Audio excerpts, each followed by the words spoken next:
여러분 안녕하십니까? 광주 MBC 뉴스투데이 시작합니다. 먼저 오늘의 주요 뉴스입니다. 나주 빛가람 혁신도시엔 주택수보다 상가가 더 많은 곳이 있습니다. 이런 가운데 전체 공실률은 70%를 넘을 정도입니다. 제주로 한 달 살기 체험을 떠난다던 일가족의 행방이 수색 엿새째를 맞았지만 여전히 오리무중입니다. 국내에서 첫 확진자가 발생한 원숭이 두창 확산을 막기 위해 전남도가 방역 대책반을 꾸렸습니다.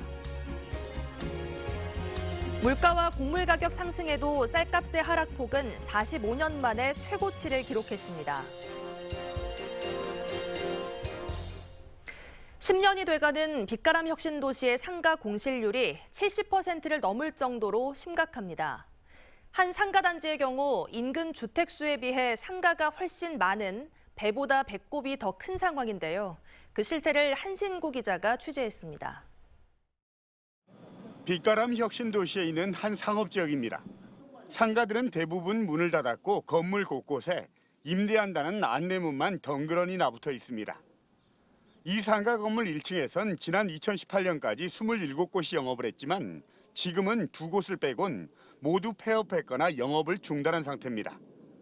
2, 3층은 아예 공실로 남아 있습니다. 아파트 세대보다 이 상가 세대가 더 많아버려요. 그러니까 아무리 장사를 하려고 해도 장사가 안 돼. 장사를 해봤자 사업성이 없고 임대료도 못 내기 때문인데 왜 이렇게 됐을까요? 원인은 주택단지에 비해서 너무나 과도하게 설정된 상업용지 때문입니다. 상가 인근에 위치한 아파트는 1,700여 세대. 안 그래도 상가가 넘쳤는데 지난 2013년 지구단위 계획 변경에 따라서 기존 상업용지 이외에 추가로 주상복합용지 2블럭이 상업용지로 전환되면서 상가가 많아도 너무 많아진 겁니다. 전남개발공사와 광주도시공사, LH 등 혁신도시 개발 3사가 미분양을 이유로 당초 토지 이용 계획과 다르게 용도를 바꾸면서부터 예견됐던 문제입니다. 필지가 큰 규모 땅이었기 때문에요. 이것을 잘게 쪼갠 것이죠. 이 쪼갠 것도 분양을 더 촉진하기 위해서 땅의 용도를 상업용지로 전환시켜 준 것이죠. 이 같은 상업용지의 과잉 분양은 인근의 다른 상업용지로까지 그 불똥이 튀었습니다. 혁신도시 프리미엄을 믿고 투자했는데 인근에 우후죽순 상가들이 생겨나면서 분양이 안 돼 이자도 못 내서 경매 물건이 속출하고 있습니다. 자체적으로 음식 특화거리로 활로를 찾아보려 했지만 백약이 무효고 이젠 흉물로 전락하고 있습니다. 귀신이 나오게 생겼어요. 그러니까 이거 분양받은 사람 다 망했고 이 건물을 짓던 건물주도 이자를 못 내서 지금 경매 사이트 들어가면은 굉장히 경매가 많이 나왔어요. 지난달 말 현재 빛가람 혁신도시 인구는 3만 9천여 명에 추산되는 상가 수는 만여 개. 그렇지만 잘못된 수요 예측과 기형적인 도시개발로 70%가 넘을 것으로 보이는 상가 공실률은 10년이 다 돼가는 빛가람 혁신도시의 민낯입니다. MBC 뉴스 한신구입니다. 전라남도가 국내 첫 확진자 발생으로 지역에 유입될 가능성이 높아진 원숭이 두창 감염을 막기 위해 지역 방역 대책반을 꾸렸습니다. 전남도는 보건복지국장을 반장으로 한 38명의 대책반을 꾸려 환자 역학조사와 진단검사를 맡기고 확진자가 발생할 경우에 대비해 국립목포병원에 병상 4곳을 확보했습니다. 지난 22일 국내에서 첫 확진자가 발생한 원숭이 두창의 주요 증상은 고열과 두통이며 감염자의 혈액과 체액 등을 통해 전파됩니다. 지난 주말 동안에는 장맛비가 쉬어가면서 폭염이 이어졌죠. 아직도 광주와 화순, 담양에서는 폭염주의보가 발효 중인 가운데 뜨거운 열기가 가득합니다. 오늘은 여기에 비 소식까지 더해지면서 종일 후텁지근한 날씨가 이어지겠습니다. 남서풍을 따라 고온다습한 공기가 다량으로 유입되면서 오늘과 내일 전남 동부 지역에서는 최고 60mm, 지리산 부근은 100mm 이상의 많은 비가 쏟아질 수 있겠습니다. 여기에 소나기까지 더해지겠습니다. 대기 불안정으로 광주와 전남 서부를 중심으로는 오늘 오후부터 저녁 사이 10에서 60mm가량의 갑작스러운 소나기가 지날 수 있겠습니다. 전남 서부 지역을 중심으로는 강한 바람도 예상되고 있습니다. 강풍 예비특보가 발표된 상태입니다. 강한 바람에 대한 대비도 필요합니다. 날씨 정보였습니다. 제주도로 한 달 살기를 떠난다던 광주에 사는 일가족 3명이 완도에서 실종된 지 엿새가 지났습니다. 경찰과 해경은 실종된 조윤아 양의 아버지의 휴대전화가 완도 송곡 선착장 인근에서 꺼진 것으로 확인됨에 따라 인근을 집중 수색하고 있습니다. 박종호 기자가 보도합니다. 5월 29일 오후 2시 18분, 전남 강진과 완도를 잇는 고금대교에 은색 아우디 차량이 지나갑니다. 실종된 조윤아 양의 일가족 3명이 탔던 승용차입니다. 완도에 도착한 이들은 29일부터 이틀 동안 완도 명사심리 해수욕장 인근의 한 숙소에 머물렀습니다. 네, 저는 여기에 거의 없어가지고 잘 모르겠어요. 네, 저희 직원이 관리하고 있어가지고. 그런데 조 양과 조 양의 어머니 휴대전화는 31일 새벽 1시쯤 숙소 인근에서, 그리고 조 양의 아버지 휴대전화는 3시간 뒤인 새벽 4시쯤 완도 송곡 선착장 인근에서 꺼졌습니다. 해당 숙소에서 송곡 선착장까지는 차로 5분 정도 했는데 이후 이들의 행방이 묘연합니다. 경찰은 해경과 함께 해안가와 항구, 탐방로 등을 중심으로 수색 작업을 펼치고 있습니다. 특히 조 양의 아버지 휴대전화 신호가 마지막으로 끊긴 송곡항 인근에는 드론과 기동대 등이 집중 투입됐습니다. 경찰은 조 씨의 차량이 완도로 들어오는 모습은 확인됐지만 배를 타거나 육지로 나간 정황이 나오지 않는다며 실종자들이 완도에 있을 것으로 보고 있습니다. 일단은 그쪽 주변들이 좀 항구들도 좀 있고 저희들이 뭐 이렇게 임시도로 같은 데도 있고 그래서 탑방로도 있고 막 그런 지점들이 좀 많아서요. 신지 명사심리에서 신지대교 사이 그쪽을 지금 저희가 보고 있거든요. 해경도 헬기와 금속 탐지기를 탑재한 고속 단정 등을 투입해 송곡 선착장 주변을 수색하고 있습니다. 실종 신고가 접수된 지 닷새가 지났지만 조양 일가족에 대한 구체적인 제보나 특이점은 아직 발견되지 않고 있습니다. MBC 뉴스 박종호입니다. 전통시장 대부분은 생긴 지 30년이 훨씬 넘은 데다 크고 작은 점포들이 밀집해 있다 보니 누전으로 인한 화재가 늘 걱정입니다. 여수시가 전통시장 화재 예방을 위해 해마다 전통시장 한두 곳을 대상으로 노후전선 정비 사업을 지속적으로 추진하고 있습니다. 보도에 최우식 기자입니다. 2017년 1월 설 명절을 앞두고 발생한 여수 수산시장 화재로 점포 대부분이 전소되고 70억 원이 넘는 재산 피해가 났습니다. 새벽 시간에 불이나 인명피해가 없었던 게 다행이었습니다. 노후된 콘센트 전선에서 누전이 일어나 화재가 발생한 것으로 추정되는 가운데 시장이 다시 제 모습을 되찾기까지 반년의 시간이 걸렸습니다. 대부분의 재래시장은 조성된 지 수십 년이 넘어 이처럼 노후된 전선이나 배전반 같은 전기적인 원인에 의한 화재에 취약할 수밖에 없습니다. 현재 여수시가 관리하고 있는 13곳의 전통시장과 2곳의 상점가들도 사정은 모두 비슷합니다. 여수시는 올해 재래시장 상인들의 요구에 맞춰 쌍봉시장과 중앙시장에 대한 노후전선 정비 사업을 추진했습니다. 특히 115개 점포가 밀집해 있는 중앙시장의 경우 2억 8천여만 원의 예산이 투입돼 노후 전선과 배전반, 분전함 등이 모두 교체됐고 점포마다 LED 전등이 설치됐습니다.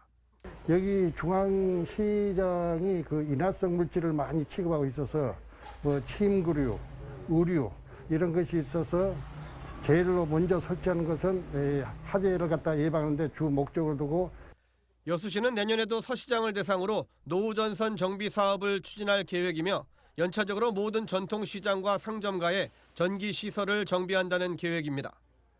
대다수 지금 저희들이 전통시장 한 30년 정도 이 전선이 이렇게 정비가 안 돼서 화재에 굉장히 많이 위험을 내포하고 있습니다. 물론 이것을 한꺼번에 다 했으면 좋겠는데 매년 이 공모 사업으로 해서 지난 2020년부터 시작된 전통시장 노후전선 정비 사업이 화재에 취약했던 재래시장을 안전한 쇼핑 문화 공간으로 바꿔가고 있습니다. MBC 뉴스 최우식입니다. 철강 구조물이 떨어질 위험에 대해 안전조치를 하지 않아 노동자를 숨지게 한 혐의로 재판에 넘겨진 업체 대표와 공장장이 벌금형을 선고받았습니다. 광주지방법원 형사 5단독은 업무상 과실치사와 산업안전보건법 위반 혐의로 기소된 철구조물 제조업체 60살 대표와 46살 공장장에게 벌금 800만 원을 선고했습니다. 이들은 지난해 9월 곡성의 철구조물 제조업체에서 용접 작업을 하던 노동자가 3.8톤 철강 구조물에 깔려 숨지게 한 혐의로 재판에 넘겨졌습니다. 만취 상태로 이웃 주민을 때려 숨지게 한 60대 남성이 중형을 선고받았습니다. 광주지방법원 순천지원은 올해 1월 여수에 위치한 자신의 자택에서 술을 마시다 83살 이웃 주민을 때려 숨지게 한 혐의로 기소된 66살 남성에게 징역 5년을 선고했습니다. 재판부는 피고인이 폭행을 저지르고도 피해자에 대한 구호 조치를 전혀 하지 않아 비난 가능성이 높다며 양형 이유를 설명했습니다.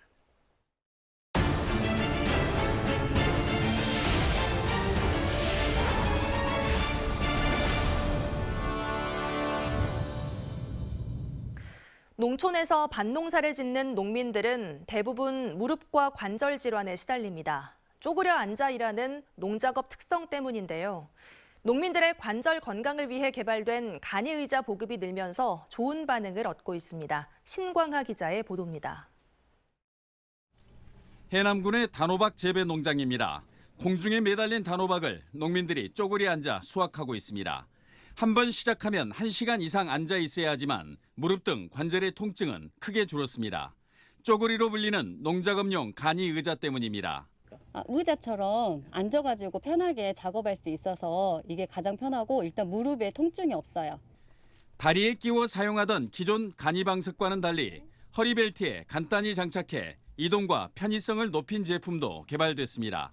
농가들이 기존 사용하는 편의 의자보다 작업 효율성이 편리성이 매우 높다고 이렇게 해서 농작업하는데 큰 도움이 되고 있습니다. 농작업용 편의의자, 쪼그리의 근골격계 질환 예방 효과가 알려지면서 올해부터 보급 사업은 더욱 확대되고 있습니다.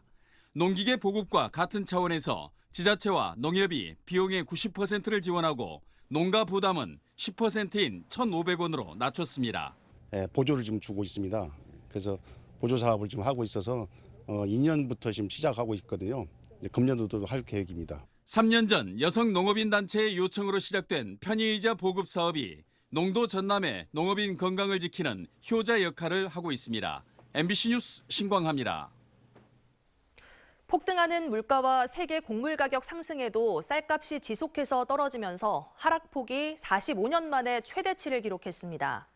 전남도에 따르면 현재 산지값은 80kg에 18만 원 선으로 지난해 수확기 평균 21만 원보다 14.9% 떨어져 8개월 연속 하락세를 보이고 있습니다.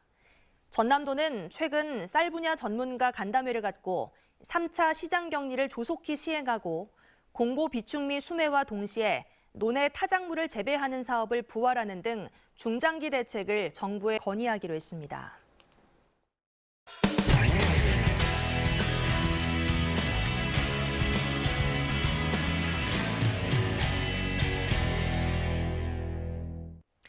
코로나19로 거리 두기가 길어지는 기간 동안 아이들의 인터넷 동영상 시청 시간이 이전에 비해 5배 늘었다는 조사 결과가 나왔습니다.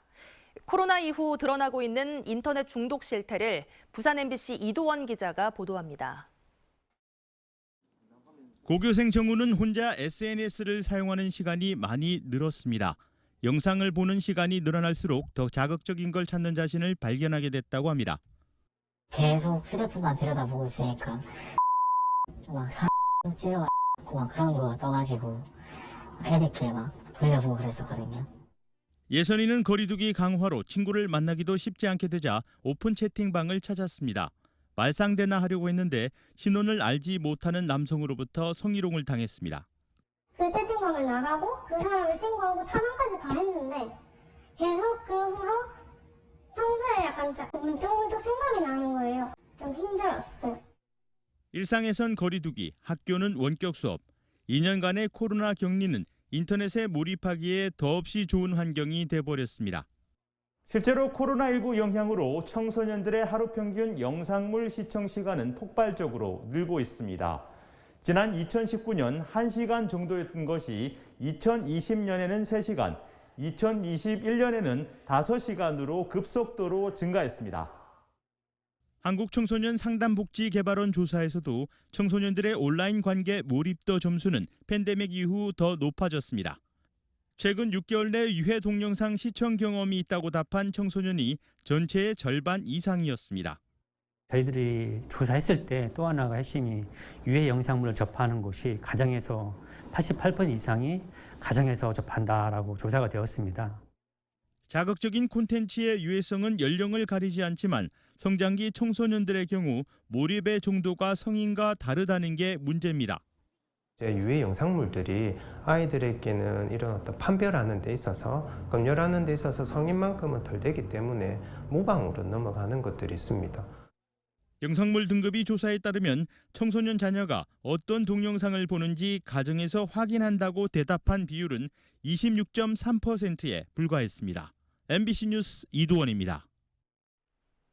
지난 주말 사이에는 비가 쉬어가면서 폭염이 이어졌죠. 아직도 뜨거운 열기는 가득합니다. 광주와 화순, 담양에서는 폭염주의보가 발효 중인 가운데 오늘은 비 소식까지 더해지면서 종일 후텁지근한 날씨가 이어지겠습니다. 남서풍을 따라 고온다습한 공기가 다량으로 유입되면서 오늘과 내일 전남 동부 지역에서는 최고 60mm가량의 비가 내리겠고요. 지리산 부근에서는 100mm가 넘는 비가 쏟아지겠습니다. 여기에 소나기도 더해지겠습니다. 오늘 저녁 광주와 전남 서부를 중심으로 예상되는 소나기의 양은 10에서 60mm가량입니다. 전남 서부 지역을 중심으로는 강한 바람도 예상됩니다. 강풍 예비특보가 발표된 상황이니까요. 바람에 대한 대비도 하셔야겠습니다. 비가 내리면서 더위는 어제보단 덜하겠습니다. 광주의 한낮 기온 29도 안팎으로 어제보다 2도가량 낮은 기온 예상됩니다. 어제는 30도를 훌쩍 웃도는 지역이 많았는데요. 오늘은 대부분 30도를 밑돌겠습니다. 해남의 낮 기온 29도, 장흥의 낮 기온은 27도 예상됩니다. 여수의 한낮 기온 25도 안팎으로 현재 기온과 큰 차이 없겠습니다. 바다의 물결은 전해상에서 최고 3m 안팎으로 매우 높게 일겠습니다. 당분간 흐리거나 비가 오는 날이 많겠습니다. 날씨 정보였습니다. 이상으로 뉴스를 마칩니다. 함께해 주신 여러분 고맙습니다.